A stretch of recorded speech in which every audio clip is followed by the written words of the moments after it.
भएको छ, शुभकामना छ। यता चाहिँ वाणिज्य दूतबाट नवाणिज्य दूत हुनुभएको छ, बधाई छ। मैले यो सुरुमा चाहिँ हाम्रो वाइबी गुरुङज्यू चाहिँ अहिले यहीँको हो, तर उहाँ अहिले डेनमा जानुभएको छ। उहाँले चाहिँ यहाँ आउने भनेपछि केही 2 बुँदामा चाहिँ प्रश्नहरू राख्नुभएको छ। म त्यसलाई सुरुमा अलिकति राख्छु सहजताको लागि। उहाँले लेख्नुहुन्छ, नेपाल पोर्चुगल बिचको कूटनैतिक सम्बन्ध करिब 42 वर्ष कागजमा सीमित। यो पुरानो सम्बन्धलाई चलायमान अझ घनिष्ठ बनाउनेतर्फ नेपाल सरकारको योजना के छ? तपाईँ एउटा दूतको नाताले के गर्दा यो हराएको सम्बन्ध जागिन्छ जस्तो लाग्छ? सरकारलाई के सुझाव दिनुहुन्छ? यहाँका नेपाली व्यवसायीहरूले के सुझाव दिनुहुन्छ? तपाईँ दूत बनेर आए पश्चात यहाँका कूटनैतिक निकायसँग सायद यो पहिलो भेट होला होइन भनेर सोध्नु भएको छ। त्यसै गरी कस्तो पाउनुभयो यहाँको नेतृत्व, हाम्रा नेतृत्व बिचको फरक र काम गरेको अनुभव भन्ने यो पहिलो प्रश्न छ। त्यस पछाडि अर्को चाहिँ हरेक दूतहरू आउँछन्, ओहदाको प्रमाणपत्र पेश गर्छन्, एकाध दिन घुमघाम गर्छन् अनि पेरिस जान्छन्।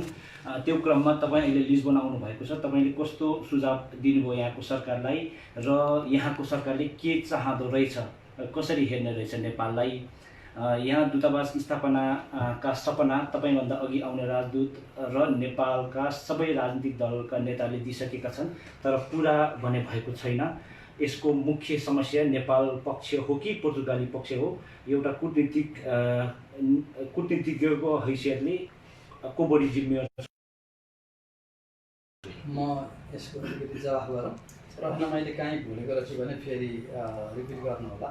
पहिलो प्रश्न वाइबी गुरुङजीले राख्नुभएको सन्दर्भमा नेपाल पोर्चुगल सम्बन्ध अब हाम्रो झन्डै 44 वर्ष पुरानो सम्बन्ध भएको कुरामा अब कस्तो छ भने अहिले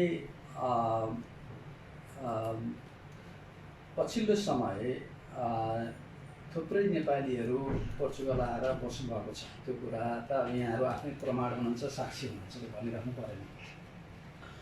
दुई देश बिचको सम्बन्धलाई थप प्रगाढ गराउनलाई चाहिँ नि पिपुल टु पिपुल रिलेसन, जनस्तरको सम्बन्ध भन्ने कुरा हुन्छ। त्यो पोर्चुगलमा बढ्दो नेपाली नागरिकहरूको उपस्थितिले जनस्तरको सम्बन्ध यसले प्रगाढ बनाउँछ। मैले अस्ति आएपछि भनौँ, अस्ति 17 जुलाईको दिनमा यहाँ पोर्चुगलको परराष्ट्र मन्त्रालयमा यहाँको पदाधिकारीहरूसँग भेटाघाट आउँदाखेरि मैले उहाँहरूलाई पनि सोधेको थिएँ, नेपाली समुदाय तपाईँहरूले हाम्रा थुप्रै नेपाली नागरिकहरू यहाँ हुनुहुन्छ, उहाँहरूलाई राम्रो व्यवहार गरिदिनु भएको छ, उहाँहरू पनि खुसी हुनुहुन्छ भन्ने कुरा गर्दाखेरि उहाँहरूले के भन्नुभयो भने उहाँहरूले पनि पोर्चुगलको डेभलपमेन्टमा ठुलो योगदान गर्नुभएको छ। अब जुन क्षेत्रमा बढी नेपालीहरू कार्यरत हुनुहुन्छ त्यो कुराको उहाँहरूलाई जानकारी रहेछ, कुराकानीको क्रममा उहाँहरूले भन्नुभयो। र उहाँहरू कहिल्यै पनि पोर्चुगल सरकार र यहाँको राज्य व्यवस्थाको लागि बोझको रूपमा रहनु भएको छैन नेपाली कम्युनिटीहरू, र यहाँ फेभर्ड नेसनल्सको रूपमा नै हुनुहुन्छ उहाँहरू। र हामीले उहाँहरूलाई यहाँ समाजमा, यहाँ फरेन मिनिस्ट्रीको यो छेउछाउमा पनि हुनुहुन्छ, हामी यताउता भेटाघाट गर्छौँ, उहाँहरूसँग भेट हुन्छ भन्ने कुरा समेत पनि गर्नुभयो। एउटा कुरा अब यो बिचमा मैले अलि अगाडि सेयर पनि गरेको थिएँ, यो कोभिडको सिलसिलामा चाहिँ पोर्चुगलबाट हामीले पोर्चुगल सरकारलाई फ्रान्स सरकारलाई पनि नेपाल सरकारको तर्फबाट के भनेको थियौँ भने यो महामारीमा हामी पनि नेपालमा फ्रान्सेली र पोर्चुगिज नागरिकहरूलाई बिना भेदभाव सुरक्षा लगायतको जे जस्तो प्रोटेक्सन दिनुपर्ने कुरा हो, मेडिकलदेखि लिएर सामाजिक सुरक्षाका कुराहरू जे छन् त्यो हामी गर्छौँ। र हाम्रा नागरिकहरूलाई पनि त्यही किसिमको व्यवस्था होस् भनेर हामीले अफिसियल्ली कूटनीतिक नोटबाट अनुरोध गरेका थियौँ। पोर्चुगल सरकारले लिखितै रूपमा हामीले गरे जस्तै उहाँले नेपाल सरकारलाई मात्रै सम्बोधन गर्नुभएको चाहिँ होइन, र सबै पोर्चुगलमा भएका सबै विदेशी नागरिकहरूलाई health benefits, social security benefits लगायत घरबाट सम्झौता, ब्याङ्किङ एग्रिमेन्टहरू जे जति छन् अरू कुरा र यो भिसाका व्यवस्थाहरू चाहिँ स्वत नवीकरण हुने लगायतको कुराहरू उहाँहरूले चाहिँ लिखित रूपमै कूटनीतिक नोटबाट दिनुभएको थियो। त्यसमा मैले उहाँहरूलाई धेरै धेरै धन्यवाद यो सदा सहायताको लागि भनेर उहाँहरूप्रति अब नेपाली समुदायको तर्फबाट उहाँहरूलाई धन्यवाद पनि भने अब बाँकी कूटनीतिक सम्बन्ध भनेको अब जस्तै पोर्चुगल युरोपेली आयोगको पनि सदस्य भएको हुनाले नेपाललाई जाने अहिले अब धेरै युरोपेली आयोगका सदस्य राष्ट्रहरूबाट जाने सहयोग भनेको उहाँहरूले सहयोगलाई एउटा द्वारबाट च्यानलाइज गरेर लानेलाई EU को फोरम मार्फत नेपाललाई प्राप्त हुन्छ। त्यसमा EU का सदस्य राष्ट्र सबैको योगदान केही न केही रहेको हुन्छ भन्ने कुरा हामीले त्यस रूपमा बुझ्नुपर्ने हुन्छ। जनस्तरको सम्बन्ध विकासको लागि मैले उदाहरणसहित स्पेनबाट 20,000 भन्दा बढी, फ्रान्सबाट 30,000 भन्दा बढी, जर्मनीबाट 45-46,000 अब कति छ त्यहाँको अझ बढी छ त्यति, अनि अब UK को त अझ धेरै हुन्छ। ती मुलुकहरूबाट त्यति धेरै नागरिकहरू नेपाल जानुहुन्छ। तर तपाईहरू पोर्चुगल भनेको त दुनियाँलाई आँखा देखाउने देश हो। नेभिगेसनमा तपाईहरू स्मार्ट हुनुहुन्थ्यो, तपाईहरूले संसार अरूले भन्दा पहिले देख्नुभयो। तर नेपाल तपाईहरू पोर्चुगल आफ्नै किसिमको सुन्दर छ, तर तपाईहरू जस्तो एक्सप्लोरर अरू दुनियाँ कहाँ कस्तो छ भनेर जान्न चाहने देशको लागि अहिले अब हजारको सङ्ख्यामा वर्षमा पोर्चुगलबाट नेपाल जानुहुन्छ। तर नेपाल साँच्चीकै घुम्न लायक र राम्रो मुलुक छ।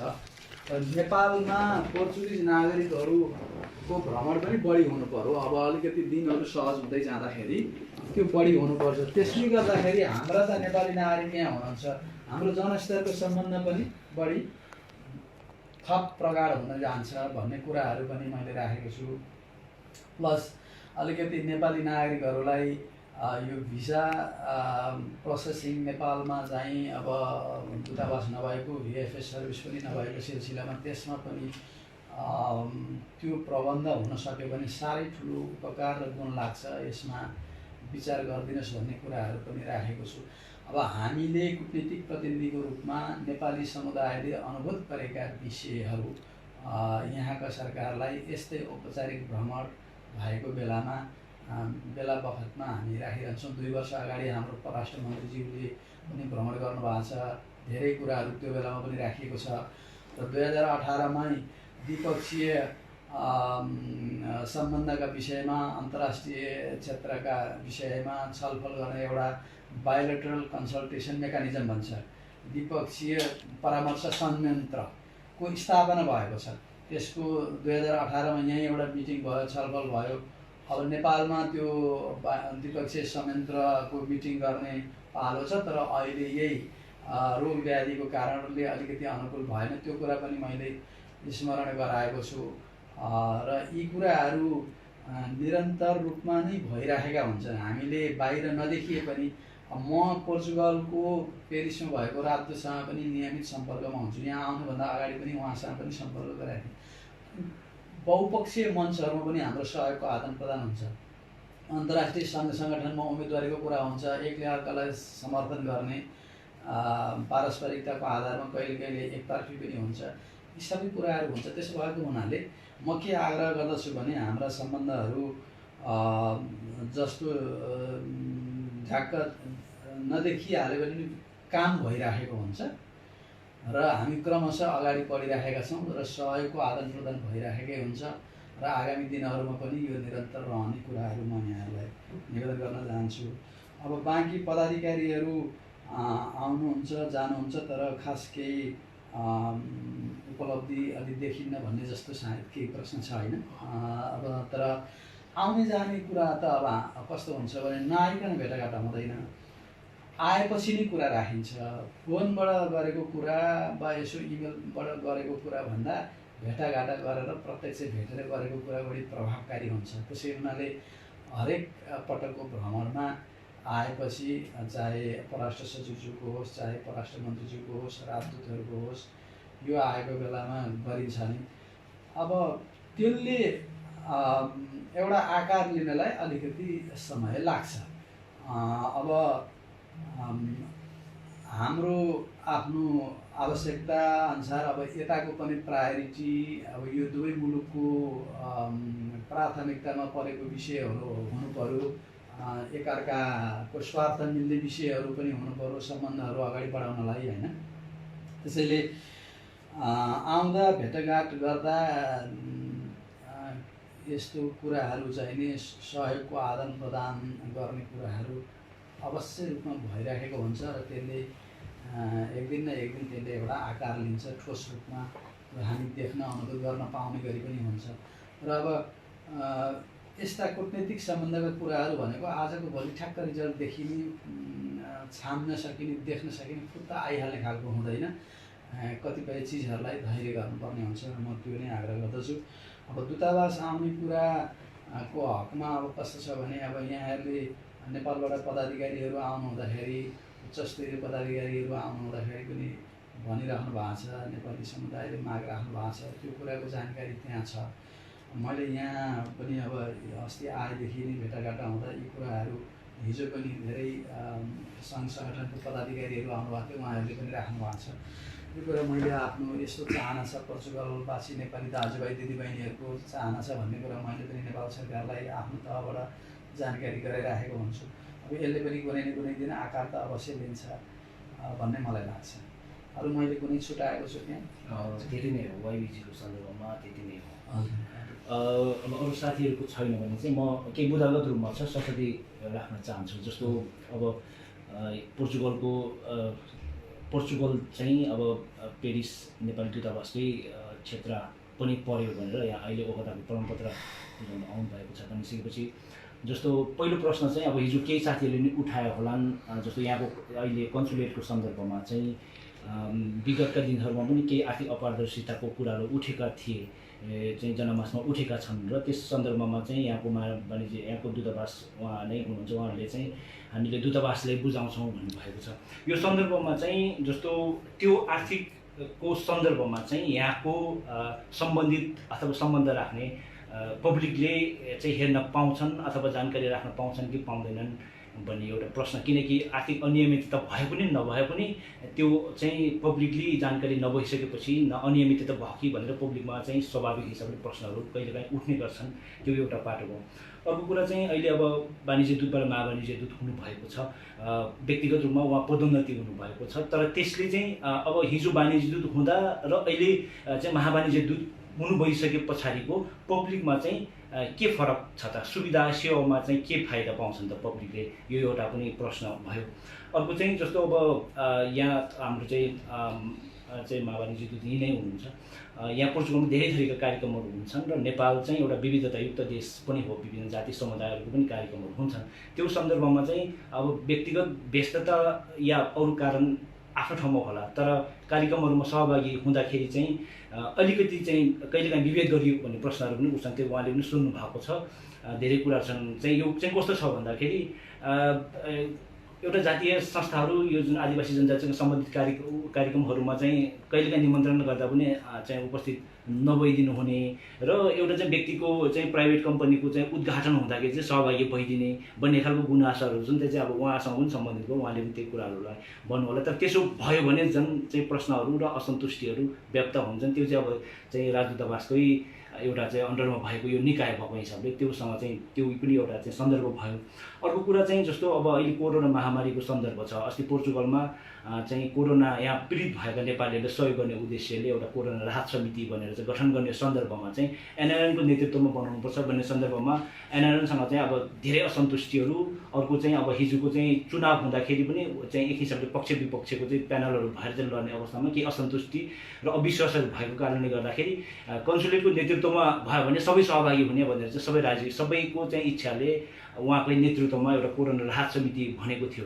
र त्यो कोरोना राहत समिति भनिसकेपछि चाहिँ त्यति त्यो चलायमान तरिकाले र त्यो यो चाहिँ एउटा चाहिँ कन्सुलर भन्ने एउटा चाहिँ गौरवपूर्ण एउटा चाहिँ निकायको चाहिँ अन्डरमा भएको कमिटी चाहिँ पछिल्लो समयमा आउँदा पुरै सुस्त भयो र त्यसमा अर्को कुरा चाहिँ अब राहत सामग्री खरिदमा पनि चाहिँ अनियमितता भयो भन्ने प्रमाणहरू पेश गर्छु भनेर चाहिँ हिजो पनि केही साथीहरूले राख्नु भयो होला।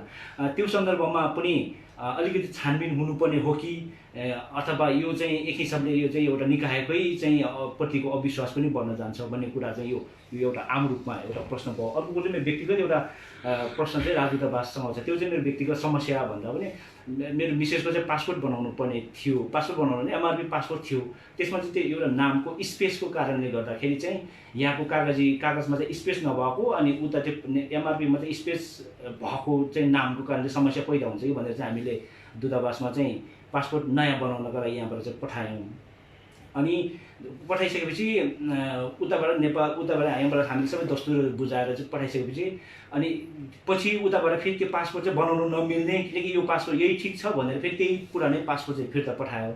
अनि अहिले यसले काम चलाउँदै गर्नु पछि हुन्छ भन्ने कुरा, त्यो चाहिँ अब तपाईँ नआउनु हुँदैको कुरा हो। र त्यस पछाडि पासपोर्ट फिर्ता पठायो। त्यो पासपोर्ट फिर्ता पठाएपछि त्यही पासपोर्टमा नै अहिले चाहिँ काम चलिराखेको छ, त्यसमा समस्या पैदा भएन, तर दस्तुर चाहिँ फिर्ता भएन। यो अवस्था चाहिँ कस्तो खालको चाहिँ प्राप्त भयो? हामीले चाहिँ दूतावासमा यहाँबाट फोन गरेर चाहिँ सोद्धाखेरि चाहिँ यो चाहिँ राजस्वमा जम्मा भइसकेपछि त्यो पैसा फिर्ता गर्न मिल्दैन भन्नुभएको छ। भन्दाखेरि चाहिँ अब कामै नभइसकेपछि त फेरि दस्तुर पनि त फिर्ता पाउनुपर्ने होला, किनकि पासपोर्ट त बनेन, पासपोर्ट नै बनाइएन र त्यो पुरानै पासपोर्ट फिर्ता पठाइसकेपछि चाहिँ त्यो एउटा चाहिँ व्यक्तिगत समस्या पनि यहाँसँग राख्न चाहेर यति समग्रमा मैले यति राखेँ। एकैचोटि गरौँ, अरू साथीहरूको छ नभए मेरो अलिकति एड गर्छ। अनि ए हो छ राख्नुहोस् न। मैले अलिकति स्पेसिफिक बनाउन खोजेको, जस्तो महामहिमजी आउनुभएको बेलामा हामी अलिकति स्पष्ट भएपछि राम्रो होला भनेर, जस्तो महावाणिज्य दूत भएपछि स्यालेरीको व्यवस्था हुन्छ होला, ट्रान्सप्यारेन्ट रूपमा भन्न मिल्छ भने कति हुन्छ होला। अनि यहाँ त सर्भिस चार्ज हुन्छ पेपरहरू डकुमेन्टेसनको, त्यो सर्भिस चार्जमा घट्छ कि घट्दैन स्पेसिफिक रूपमा म त्यो बुझ्न चाहन्छु। किनभने खासमा राहरमा कोही यहाँ खास उसले पब्लिकले खोजेको त सर्भिसमा सकेसम्म कम मूल्यमा होइन, चुस्त दुरुस्त रूपमा बुझ्न खोज्छ एउटा कुरा। अर्को कुरा, म एमबिसी चाहिँ यो कोरोना महामारीको बेलामा पनि अलिकति उसले राजदूतावासले अलिक प्रभावकारी उपलब्धिमूलक केही पनि त्यस्तो अभियान पनि सञ्चालन गरेन, अलिकति छलफल पनि बढाएन त्यो बारेमा। किनभने हाम्रो त अभिभावकीय संस्था हो भनेर हामी भन्छौँ, हाम्रो देशको सरकारी प्रतिनिधि हो भनेर हामी बुझ्छौँ, तर हाम्रो लागि खालि के भएको छ भने आधिकारिक यो कार्यालयीय कामको लागि मात्र राजदूतावास चाहिने भएको छ। त्यस्तै गरेर अर्को कुरा के छ भने यो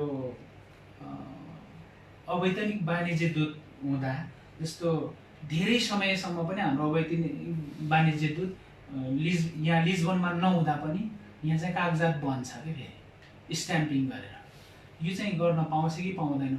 योभन्दा पहिले के भयो थियो भने मैले पनि सेक्रेटरीको काम गर्थेँ। सेक्रेटरीको काम गर्दा यहीँका एकजना ठुला मान्छेले के लेखेका छन् भने निवेदनमा, यो जस्तो उहाँले अधिकार प्रत्योजन गरेर आएको कुरा थियो। अनि थुप्रै मान्छेहरूको पेपर भएको बेलामा उहाँले निवेदन लेखेर यहाँको गभर्मेन्ट अफिसरमा यो चाहिँ काम गडबड भएको छ, यो स्ट्याम्प पनि चल्न हुँदैन, यो सिग्नेचर पनि चल्न हुँदैन भनेर उहाँले थुप्रै नेपालीहरूलाई दुःख दिनुभएको छ। त्यसैले अब यस्तो खालको गडबडी भयो भने, जस्तो मानौँ कि महिनौँ दिनसम्म बाहिर बस्दा पनि अथवा उहाँ कार्यालयमा नआउँदा पनि यहाँ पेपरहरू बन्न पाउँछ कि पाउँदैन, त्यो कुरा बुझ्न चाहन्छु। मेरो हजुरले सरले दिनुभयो एउटा सानो यिनै कुराहरूलाई नै हो। जस्तो कि अब हिजो यहाँले एउटा राम्रो थालनी गर्नुभएको छ, यसको लागि हामी खुसी नै व्यक्त गर्छौँ कि यहाँका सङ्घ संस्थाका प्रतिनिधिहरूसँग प्रमुखसँग महामहिमज्यू मावाणिज्यज्यू बसेर के छन् समस्याहरू भनेर एक आपसमा जुन अन्तर्क्रिया गर्नुभएको छ, एउटा राम्रो थालनी गर्ने लाग्छ। त्यो अन्तर्क्रियामा सायद यिनै नै प्रश्न उठ्यो होला। मुख्य रूपमा नेपाली ती समुदायका ती अगुवा सङ्घ संस्थाका प्रतिनिधिले के कस्ता खालका समस्या वा जिज्ञासा वा यहाँको पुर्चलमा रहेका नेपाली समुदायका सन्दर्भमा के कस्ता खालका कुराहरू उठाउनु हो भन्ने कुरा एउटा म जिज्ञासा राख्न चाहन्छु। त्यसले पनि हामीलाई कसरी यहाँका सङ्घ संस्थाहरूले हामीले भोलि समाचारहरू सम्झाउँदा कसरी के कुराहरू राख्नुभएको रहेछ भन्ने कुराहरू सजिलो हुन्छ। दोस्रो कुरा, यहाँ एउटा समस्या के वृद्धि भइरहेको छ सबै हामीले भोगिरहेका छौँ भने यहाँ चाहिँ मान्छेहरूको चाहिँ असामयिक रूपमा एकदमै डेथ हुने मृत्यु हुने क्रम चाहिँ अलिक बढेर गएको छ पोर्चुगलमा। र त्यो चाहिँ कस्तो भने अपरझटै भइरहेको अवस्था छ। हाम्रो पूर्व अध्यक्ष नारायण कुबेर कार्कीज्यू पनि यहाँ हुनुहुन्छ, उहाँले पनि धेरै त्यस्तो समस्यालाई समाधान गर्नुपर्ने उपायहरू अप्नाउनु पर्यो हामी सबै। त्यसमा चाहिँ कतिपय व्यक्तिहरू स्वयं सक्षम छन् अनि कतिपय चाहिँ समुदायको त्यो आफ्नो समुदायले सहयोग गरेर पनि त्यो के अरे मृत भइसकेपछि पनि त्यो लासको व्यवस्थापन यहीँ भए पनि वा नेपाल पठाउनु पर्ने भए पनि त्यो खालको कुराहरू सहयोग पुर्याएको छ। कतिपय चाहिँ एकदमै असक्षम अवस्थामै हुनुहुन्छ होइन, उहाँहरूको चाहिँ त्यो यहीँ व्यवस्थापन गर्न कठिनाइ हुनुपर्ने 10-20 उठाएर हिँड्नुपर्ने जस्तो अवस्था वा नेपाल पठाउनु पर्दा पनि तिनै खालको अवस्थाहरू छ, फ्यामिलीको पनि त्यो अवस्था छ। यसमा चाहिँ यदि नेपाल सरकारको प्रतिनिधिको हिसाबले वा त तपाईँहरू आधिकारिक निकायको हिसाबले के सहयोग गर्ने वा कुनै त्यस्तो खालको कोष वा फन्ड बनाउन मिल्ने वा त्यसरी अगाडि बढ्न सक्ने त्यसबाट चाहिँ उहाँहरूलाई सहयोग पुर्याउन सक्ने अवस्था छ कि छैन? धन्यवाद। म सुरुबाटै गरौँ होइन, पछि सुरु उसको। अब मायावली दूतावासको आर्थिक अपारदर्शिता सम्बन्धी विषय को सन्दर्भबाटै मैले पहिलो कुरा गरिसकेको छु। पहिलो कुरो त अब वाणिज्य दूतबाट महावाणिज्य दूत हुँदाखेरि के फरक पर्छ भन्नुभयो, सबैलाई जानकारी हुन राम्रो पनि हुन्छ। अब यो के छ भने उहाँले यो पदमा बसेर काम गर्नुभएको निकै वर्ष भइसकेको रहेछ। अनि अब हाम्रो चाहिँ के छ भने सुरुमा चाहिँ सामान्यतया वाणिज्य दूतको पदमा नै नियुक्ति गरिन्छ र त्यस पछाडि चाहिँ कार्यकाल थपिँदै जाँदाखेरि 3-4 वर्ष सर्भिस पुरा भएपछि महावाणिज्य दूतमा पदोन्नति गर्ने प्रचलन हुन्छ।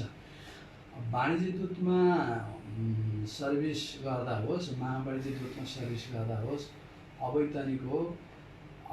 नेपालको सन्दर्भमा अन्य मुलुकको पनि धेरै हदसम्म अवैतनिकै हो, वेतन नलिने भएको हुनाले अवैतनिक हो। उहाँले नेपाल सरकारबाट र राजदूतावासबाट पहिले पनि र अहिले पदोन्नति भएपछि पनि 1 रुपियाँ 1 सेन्ट 1 युरो 1 डलर केही पनि पाउनुहुन्न, दिएको छैन। त्यो कुरामा जहाँ गएर यहाँहरूले सोधी खोजी गर्नुभयो भने त्यो स्पष्ट हुन्छ। यो चाहिँ अलिकति भ्रम निवारण पनि हुनुपर्छ कि जस्तो लाग्यो, किनभने हिजो अस्तिका दिनहरूमा र म यहाँ नआउँदाखेरि पनि केही यस्ता कुराहरू उठेको रहेछ। तर उहाँले मात्रै होइन कि नेपालको कोही पनि अवैतनिक वाणिज्य दूत वा महावाणिज्य दूतले कति पनि पाउनुहुन्न, उहाँहरूको आफ्नो क्षमताबाट यहाँ सञ्चालन गर्ने हो। एक पदोन्नति हुँदाको फरक भनेको काम कारबाही त्यही नै हो। अलि लामो सर्भिस गरिसके पछाडि अलिकति अलि अनर गरौँ, मर्यादा गर्ने भन्ने मात्रै हो। त्यसले कति अरू केही पनि हाम्रो सम्बन्धमा नेपाली दाजुभाइ दिदीबहिनीहरूले दूतावासमा राख्ने सम्बन्ध र उहाँहरूले दिने सर्भिसमा उस्तै हो, त्यसमा केही फरक पर्दैन। उस्तै भनेर के चाहिँ हो भने अब हामी सबैको प्रयत्न आगामी दिनमा हिजोभन्दा आज बढी गरौँ भन्ने प्रयत्न हामी त्यो मनमा राख्ने कुरा चाहिँ त्यो रहिरहन्छ। बाँकी कुरा त्यसले अरू फरक पर्दैन। अब आर्थिक अपारदर्शिताको बारेमा चाहिँ अब कस्तो छ भने अब नेपाल सरकारले केही पनि नदिने भएको हुनाले अब यहाँ के कसरी चलेको हुन्छ भन्ने कुरा चाहिँ यहाँहरूले नै बुझ्नु भएको होला। अब मैले पनि उहाँसँग चिन्जान भएको चाहिँ अब यो अफिसियल जिम्मेवारी जोडिएपछिदेखिको चिन्जान हो। र अब अफिस त बल्ल 2 दिन मात्रै भयो यहाँ देखेको, अलिकति फिजिकल यो अफिस त्यो देखेँ इत्यादि दौडधुप कुद्ने। समाज सोसाइटीबाट सबै अन्य नेपाली दाजुभाइ दिदीबहिनीहरू पनि खट्नु भएको छ। अब उहाँहरूको चाहिँ नेपाल सरकारले यो सरकारलाई परराष्ट्र मन्त्रीज्यूबाट नियुक्ति हुन्छ महावाणिज्य दूतको, र नियुक्ति परराष्ट्र मन्त्रीलाई नै सम्बोधन गरेर गरे हुनाले आधिकारिक प्रतिनिधित्व भएको हुनाले कुनै केही कुरा गर्नु पर्यो भने राजदूतावासमा हुँदा महावाणिज्य दूतावासको सही छाप प्रयोग गरेपछि यिनीहरूले मान्यता दिन्छन्। त्यसो भएको हुनाले उहाँहरूले कतिपय कागजपत्रहरू गर्नुहुन्छ। तर ऐन नियम कानुन भिएना कन्भेन्सन भन्ने छ, यो नेपालको मात्रै कानुनले होइन, अन्तर्राष्ट्रिय महासन्धि छ। अन्तर्राष्ट्रिय महासन्धिले नियुक्ति काम कारबाही हक अधिकारको व्यवस्था गरेको हुनाले त्यो अनुसार हुन्छ। त्यो नेपाल राज्यले मात्रै वा पोर्चुगलले मात्रै चाहेर हुने कुराहरू हुँदैन, अन्तर्राष्ट्रिय महासन्धि अनुसार हुने कुराहरू भयो।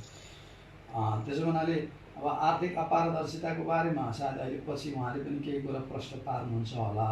अब त्यो पार्ट म उहाँलाई छोड्छु होइन। अनि त्यसमा फेरि के भएछ भने फेरि बोलौँला। अब कार्यक्रममा अलिकति भेदभाव भयो भन्ने जस्तो कुरा आयो। कुनै जनजाति आदिवासी जनजाति महासङ्घको कार्यक्रममा नजाने अन्यमा जाने भन्ने कुरा अब सायद मलाई लाग्छ त्यो चाहिँ हुनु हुँदैन र भएको छैन होला। केही कारणवश कुनै कार्यक्रममा नभएको भएदेखि अब उहाँले यो कारणले भन्नुहोला आगामी दिन त्यस्तो भएको रहेछ भने भेदभाव गर्ने हामी कसैलाई न राजदूतावासलाई न वाणिज्य दूतावासलाई कसैलाई पनि छैन। इभेन यहाँहरू सङ्घ संस्था चलाएर बस्नुभएको छ, एउटा सङ्घ संस्थामा आबद्ध भएर गइसकेपछि यहाँहरूलाई पनि भेदभाव गर्ने छुट छैन। हामी कसैलाई पनि छुट छैन, जानी भेदभाव गर्ने छुट कसैले कसैलाई छैन। कुनै कारणवश प्रकारान्तरले कहिले कहिले अब नभ्याउँदा समयभाव हुँदाखेरि हुने कुराहरू केही रहेछ भने फरक होला। अब अनि कोरोनाको रातको सिलसिलामा पनि अब सुरुमा एनआरएन फ्रान्समा पनि पोर्चुगलमा पनि एनआरएन प्लस महावाणिज्य दूतावास यहाँ चाहिँ महावाणिज्य दूतावासबाट पनि हामी निरन्तर गैर आवासीय नेपाली सङ्घ र वाणिज्य दूतावाससँग हामी नियमित सम्पर्कमा बसेका हौँ। मैले यहाँलाई स्पष्ट रूपमा म के भन्न चाहन्छु भने यसबारेमा नेपाल सरकारले वा राजदूतावासले आर्थिक सहायता भनेर हामीले रुपियाँ रकम चाहिँ पठाएको होइन। यहाँहरूकै व्यक्तिगत योगदानबाटै राहत भएको। त्यसमा महावाणिज्य दूतावासले कति गर्यो, विभिन्न सङ्घ संस्थाले कति गर्नुभयो, पछिल्लो समय त यहाँहरू सबै मिलेर संयन्त्र बनाउनुभयो, जुन राम्रो कुरा थियो।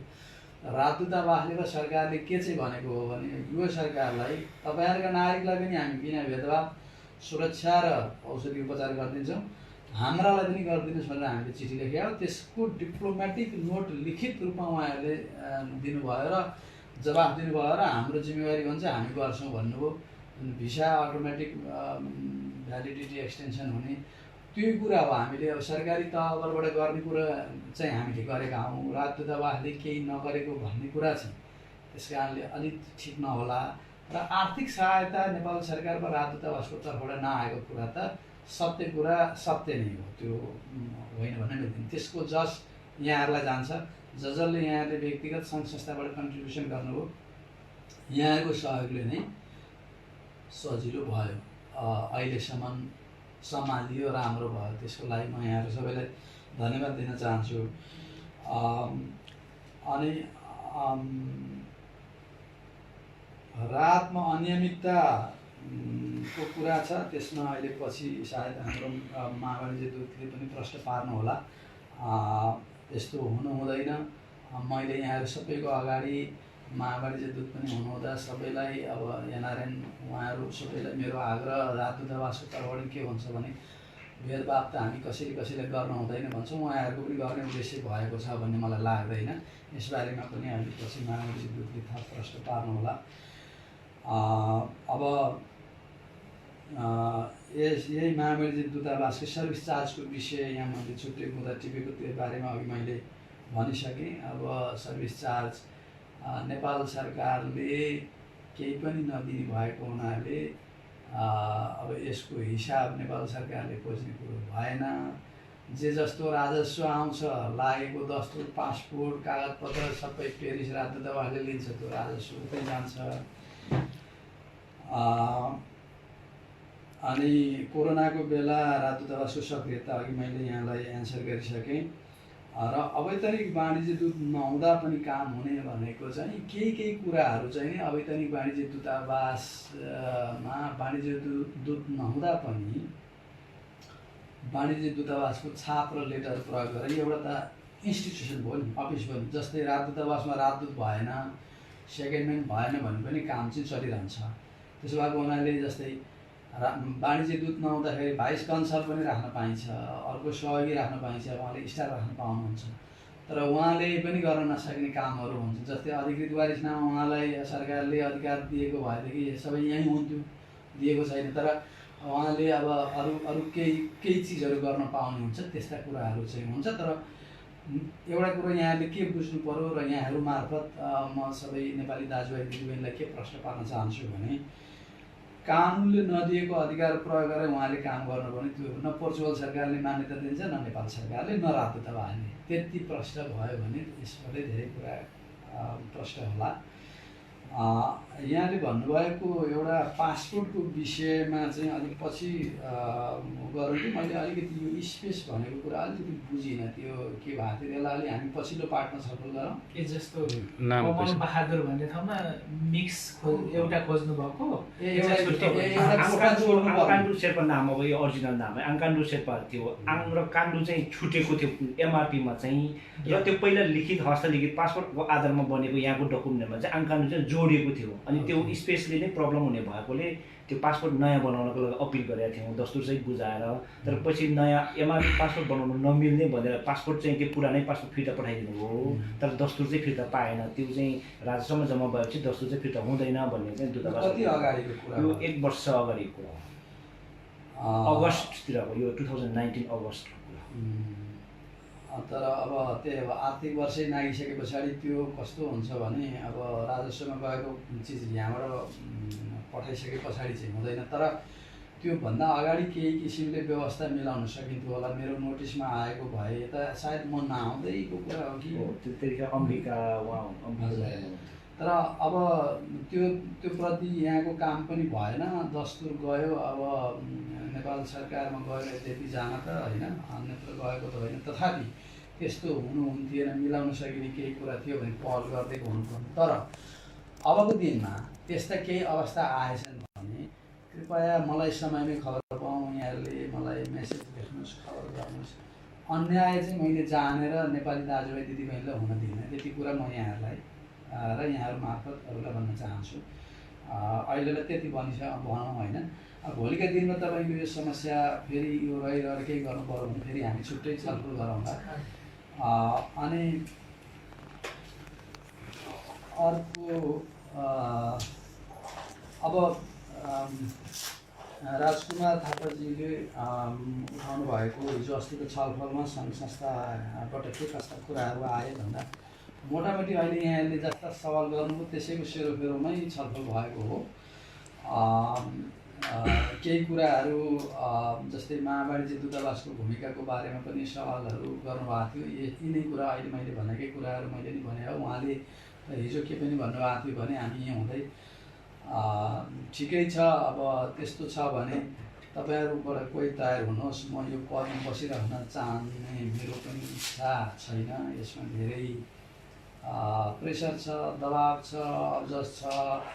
समाजलाई नेतृत्व मैले राम्रो गर्छु भन्ने कोही आउनुहुन्छ भनेदेखि कसैको मात्रै कुनै एकजना व्यक्ति विशेषको मात्रै निजी रूपमा चलिरहेने कुरा पनि होइन भन्ने कुरा समेत उहाँले हिजो भन्नुभएको थियो। अब मैले यस विषयमा यहाँहरू अब पोर्चुगलमा बस्नुभएका दाजुभाइ दिदीबहिनीहरूलाई नै बढी थाहा हुन्छ दूतावास टाढा पेरिसमा बसेको दूतावासलाई भन्दा। एउटा कुरा चाहिँ मैले उता पनि नफर्की कतै पनि नफर्किकन मैले एउटा सिधा इमान्दारीपूर्वक मैले एउटा के चाहिँ भन्न चाहन्छु भने कोही न कोही राजदूतावास नहुँदा केही न केही अलिकति काममा सहजीकरण गरिदिने यसो परेको बेलामा छाप लाएर काम गरिदिने मान्छे भएन भने अझ गाह्रो हुन्छ।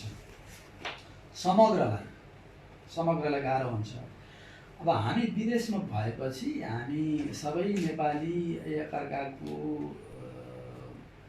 लिमिटेसन भन्छ नि त्यो सीमा पनि हुन्छन्। सीमालाई पनि बुझेर सहयोगी भएर अब जस्तै अघि यहाँले भन्नुभयो जस्तो कुनै कार्यक्रममा तपाईँ आउनु भएन हाम्रोमा आइदिनु भएको भए हामीलाई पनि उत्साह हुन्थ्यो के कारणले आउनु भएन भन्ने कुराहरू छलफल गर्नुहोस्। अब उहाँले कुनै कारणवश बिमारी भएर वा अन्यत्र एपोइन्टमेन्ट भएर अन्त्य भएर छुटेको हो कि अथवा के हो कि त्यो कुरा त्यतिखेर हुन्छन्। त्यस्ता कुराहरू यहाँहरूले नै आफैले समाधान गरेर छलफल गरेर समाधान गरौँ। हामी मिलेर विदेशमा हाम्रो परिचय भनेको चाहिँ हामी नेपाली भन्ने पहिलो कुरा। हामी मेचीदेखि महाकाली हिमालदेखि तराईसम्म जहाँ जो बस्छौँ जातीयका आधारमा क्षेत्रीयताको आधारमा विभाजित भए पनि बाहिर हामी एक हौँ। हामी सबै एक नभएसम्म हामी बिचमा युनिटी भएन भने हामी कमजोर हुन्छौँ। त्यसैले अब महावाणिज्य दूतावास पनि अब बखतमा अप्ठ्यारो परेको बेलामा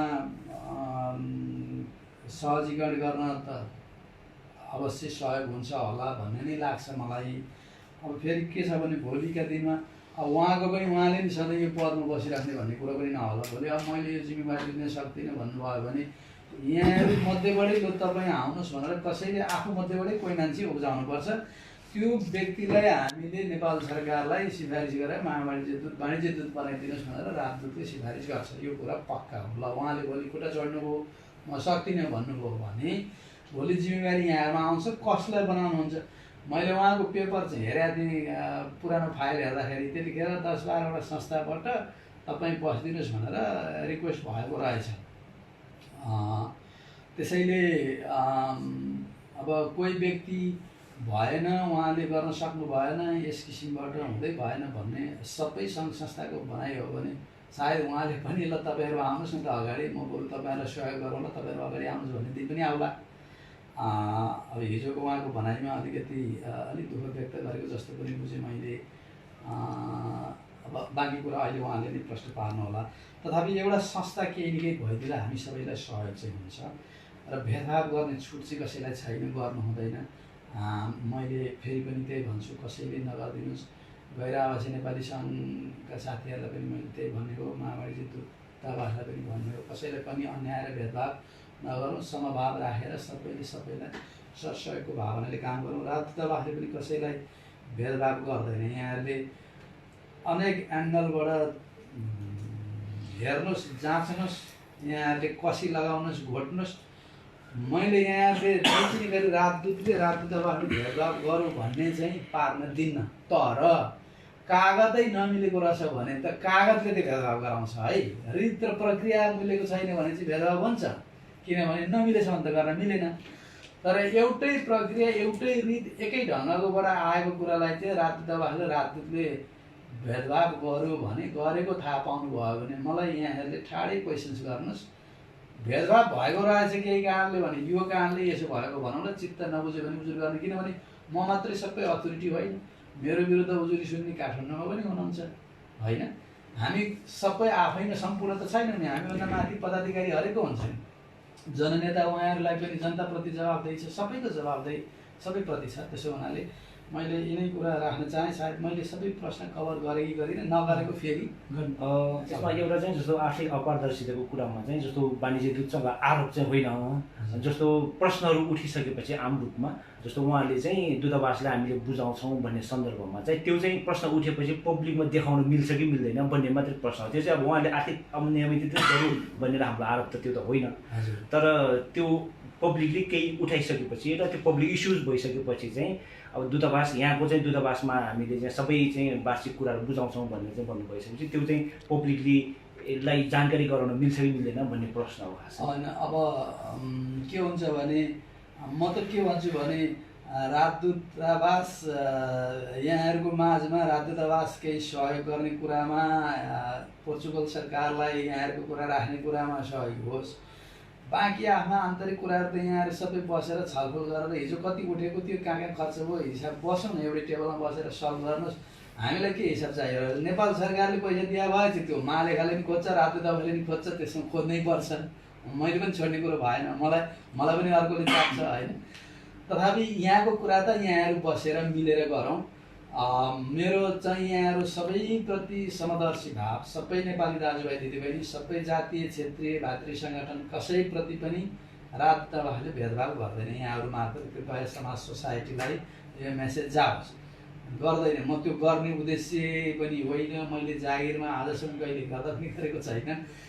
र तर कहिले कहिले काहीँ त्यस्तो समस्या भएको देखियो भने यहाँहरू सबैले अब जस्तै हाम्रो योगेन्द्रजीसँग हाम्रो पर्सनल भेटघाट त अहिले मात्र, तर बिचबिचमा हामी कुराकानी गरिसकेकै छौँ।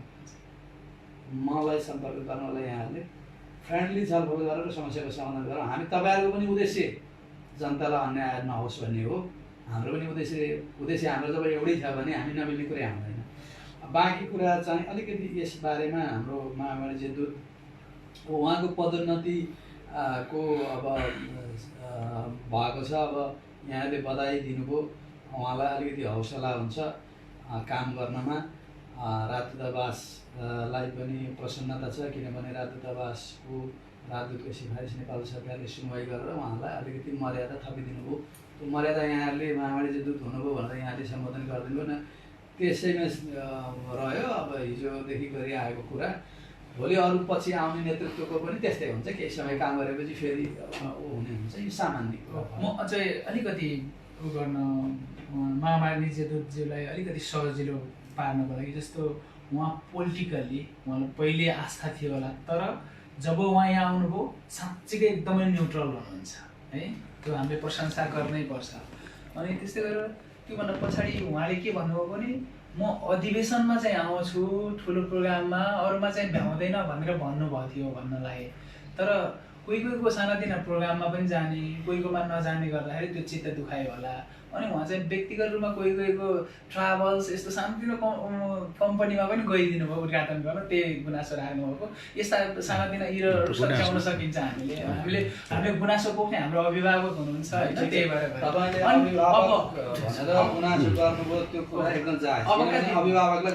अबका दिनमा अझ मेरो सुझाव के भने, जस्तो मैले नै फोन गर्दा पनि रिसिभ गरिदिनुहुन्न होइन भने एउटा सर्वसाधारण साँच्चीकै पीडामा पऱ्यो भने त्यसको फोन कसरी रिसिभ होला। त्यसैले यो कुरामा एकदमै ध्यान दिनु होला।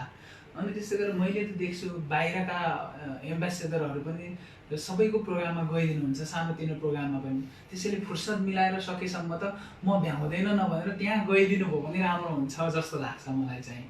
अनि मैले अघि भन्न खोजेको कुरा अलिकति क्लियर के गर्न खोजेको भने, जस्तो लामो समयसम्म लिजबनमा नहुँदा पनि यो उसको कुरा उहाँको साइन अलरेडी भएको हुन्छ, त्यही प्रिन्ट भएर उहाँले चेकअप नै हुँदैन क्या। चेकअप त स्टाफले गर्नुहुन्छ, चेकअप गर्दा पनि थुप्रै मिस्टेकहरू छन्। मसँग करिब 1 डजन फाइलहरू छ जहाँ चाहिँ मिस्टेकले गर्दा दुःख पाएको, यतिसम्म दुःख पाएको मान्छे छ कि मैले अहिले भर्खरै मेसेन्जरबाट सेभ गरेर राखेको छु, तपाईँलाई देखाउन सक्छु।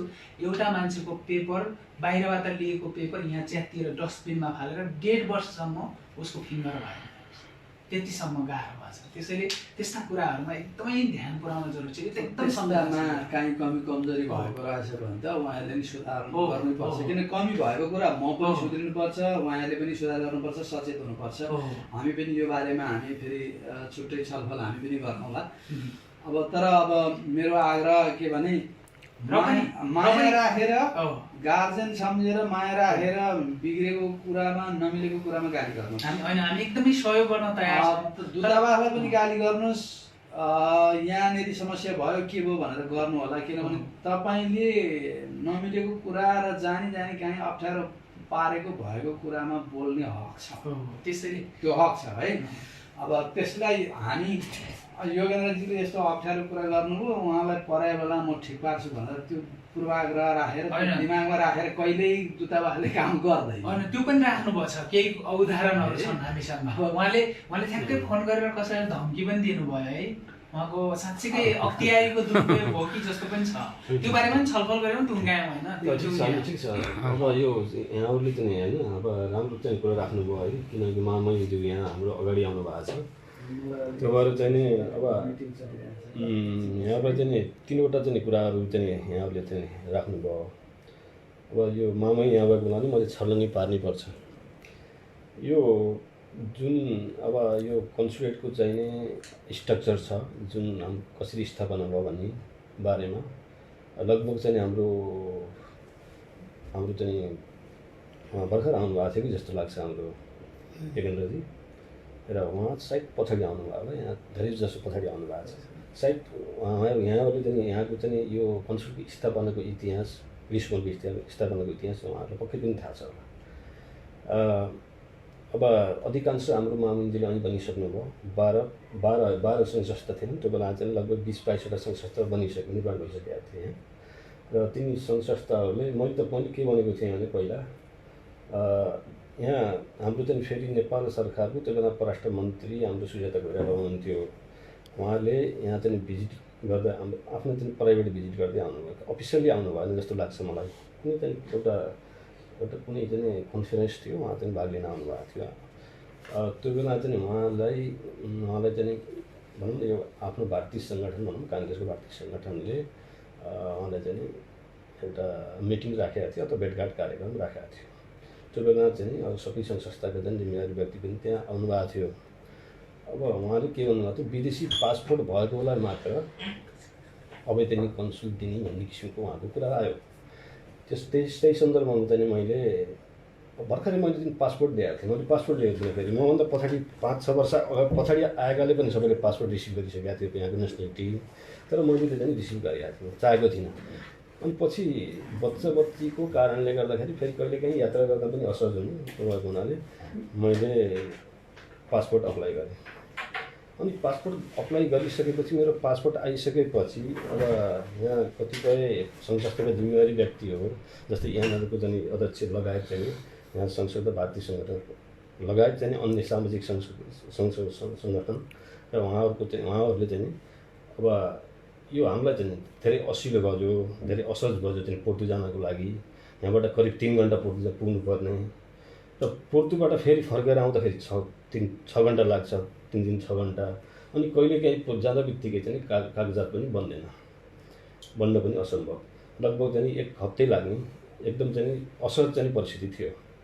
त्यो कुरा मैले पनि बुझेको थिएँ, मैले पनि भोगेको थिएँ र त्यही हुनाले चाहिँ सबैलाई चाहिँ असहज भएको हुनाले र एउटा कन्सल्ट, किनकि उहाँलाई फेरि हाम्रो मारियातिर चाहिँ अलिकति बिरामी पनि हुनुहुन्थ्यो, क्यान्सर रोगी, र उहाँ चाहिँ कन्सल्ट चाहिँ लिस्बनमा चाहिँ उहाँले चाहिँ राखेर चाहिँ उहाँले चाहिँ काम कारबाही चाहिँ अगाडि बढाउन पनि असम्भव जस्तो थियो। र त्यो भएको हुनाले चाहिँ त्यो बेलाको चाहिँ अप्ठ्यारो नेपालीलाई परेको चाहिँ समस्यालाई लिएर सबै चाहिँ सङ्घ संस्थाका चाहिँ जिम्मेवारी व्यक्तिहरूले चाहिँ केही चाहिँ समस्या समाधान गर्नुपर्छ छिटी भन्ने किसिमको कुरा आयो। त्यसपछि अब मैले चाहिँ तत्कालै चाहिँ मैले यहाँको नेसनलिटी लिइसकेको थिएँ र साथीहरूले चाहिँ मलाई आएर रिक्वेस्ट गर्नुभयो। होइन मैले चाहिँ सकभर चाहिँ म बस्दिनँ होइन, कोही हुनुहुन्छ भने अथवा विदेशी नागरिक यहीँको नागरिक हुनुहुन्छ भने आज धेरै राम्रो, विदेशी अब नेपाली नभएर विदेशी हुन्छ धेरै राम्रो। यति चाहिँ विदेशी हुनुहुन्न कोही नेपाली इच्छुक हुनुहुन्छ भने नेपाली साथीभाइहरूले बनाऊँ भनेर मैले करिब चाहिँ केही महिनासम्म चाहिँ उहाँहरूलाई चाहिँ अब मान्छे म पनि लागेँ खोज्नको लागि र त्यसपछि कोही व्यक्ति नभेटेपछि फेरि उहाँहरू आएर ल तपाईँ बस्दिनुपर्छ भन्ने किसिमको कुरा आयो। अनि मैले पहिला त इन्कार गरिसकेको, अनि त्यसपछि फेरि उहाँहरूले भनौँ अनुरोध गर्दै आउँदाखेरि ठिक छ अब समस्या गर्दै आइरहेको छ, अब आफ्नो परिवारबाटै चाहिँ आफ्नो पहिल्यै चाहिँ भनौँ पुर्खादेखि नै आफ्नो समस्या गर्दै आएको भनेपछि अब समस्या गर्दै आइएको छ भनेपछि अलिकति चाहिँ त्यसलाई पनि अलिकति केही चाहिँ आफू खट्नुपर्ने होला भन्ने मलाई लागेर मैले त्यो कुरा चाहिँ नकार्न सकिनँ। र त्यसपछि चाहिँ सबै साथीभाइहरूले सबैले चाहिँ सङ्घ संस्थाको जिम्मेवारी व्यक्तिले ल एउटा चाहिँ हामीले चाहिँ बनाऊँ निवेदन लेख्ने र हामीले सिफारिस हाम्रो चाहिँ एमबिसीलाई पठाउने भन्ने किसिमको कुरा आयो। लगभग त्यहाँ 22वटा सङ्घ संस्था थिए जस्तो लाग्छ मलाई त्यो बेलामा। उहाँहरूले सबैले चाहिँ सिफारिसको लागि उहाँले सबैले हस्ताक्षर गर्नुभएर पठाइयो। त्यो बेला हाम्रो मोहन कृष्ण श्रेष्ठजी हुनुहुन्थ्यो राजदूत, उहाँलाई निवेदन गरियो र उहाँले चाहिँ अब त्यो तत्कालै चाहिँ उहाँले लगभग 1 महिनाभित्रैमा उहाँले चाहिँ डिस्प्याच गर्नुभयो त्यहाँबाट परराष्ट्र मन्त्रालयबाट। लगभग त्यो प्रोसेस पनि लगभग धेरै लामो लाग्यो। अनि त्यो चाहिँ मैले स्मरण गर्न चाहन्छु। अनि हाम्रो चाहिँ के योगेन्द्रजीले त्यो भनेको हुनाले अब उहाँले भन्नुभयो कसैले चाहिँ यसरी चाहिँ गर्दैछ भनेर भन्नुभयो, तर त्यो विषयमा चाहिँ अब उहाँलाई चाहिँ उहाँलाई पनि लगभग थाहा छ। अब मारिया तेरेजाले त्यो बेला कसरी काम गर्नुहुन्थ्यो भन्ने कुरा त उहाँले पनि आफै पनि कार्यालयमा चाहिँ काम गर्नुभएको छ, उहाँलाई सबै थाहा छ।